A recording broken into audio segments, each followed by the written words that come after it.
মার্কিন president Donald ট্রাম্পের বিভিন্ন নীতি ও কর্তৃত্ববাদী শাসনের বিরুদ্ধে শুরু হয়েছে ব্যাপক বিক্ষোভ। স্থানীয় সময় শনিবার সকালে নো কিংস নামের এই আন্দোলনে নিউ ইয়র্ক থেকে লস অ্যাঞ্জেলেস পর্যন্ত লাখো মানুষ রাস্তায় নেমে আসেন। বিক্ষোভের ঢেউ ছড়িয়ে পড়েছে ইউরোপেও। ট্রাম্প বিরোধী বিক্ষোভে উত্তাল যুক্তরাষ্ট্র।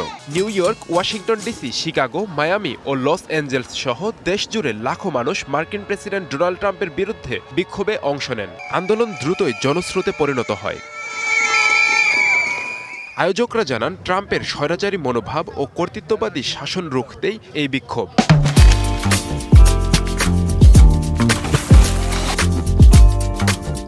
নিউ ইয়র্কের বিখ্যাত টাইমস স্কোয়ারে স্থানীয় সময় শনিবার সকালেই হাজারো মানুষ জড়ো হন। রাস্তাঘাট ও সাবওয়ের প্রবেশ মুখেও ছিল উপচে পড়া ভিড়ে পরিপূর্ণ।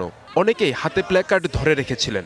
এর মধ্যে গণতন্ত্র রাজতন্ত্র নয় এবং সংবিধান ঐচ্ছিক কোনো বিষয় নয় লেখা পোস্টারও ছিল।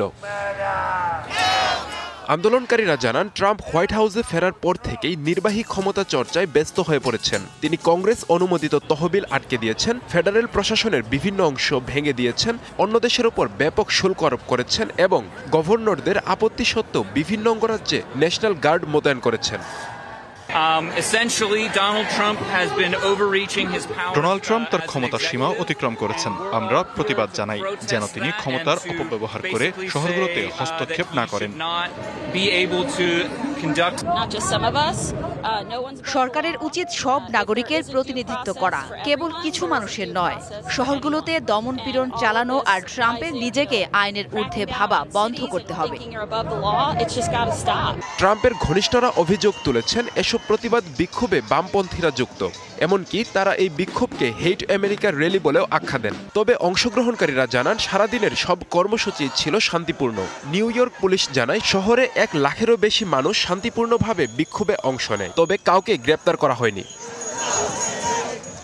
বিক্ষোভের ঢেউ ছড়িয়ে পড়েছে ইউরোপেও। সংহতি জানাতে জার্মানির বার্লিন, স্পেনের মাদ্রিদ এবং ইতালির রোমেও বিক্ষোভ হয়েছে।